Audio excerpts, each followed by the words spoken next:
Eu tenho certeza que alguma vez na sua vida você já se sentiu parado no tempo, estagnado, como se as coisas não acontecessem para você. Você até ora, acredita, faz o que pode, mas as respostas não chegam. E o coração começa a se perguntar: será que Deus me esqueceu? É uma pergunta válida, mas a verdade é outra. Porque quem confia em Deus também aprende a esperar. Porque o silêncio dele não é ausência.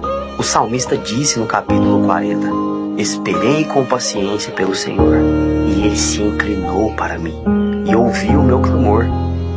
Você não está sendo ignorado, você está sendo moldado e lapidado.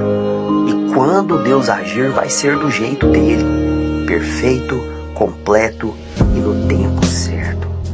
Então não pare, Deus está agindo até no silêncio.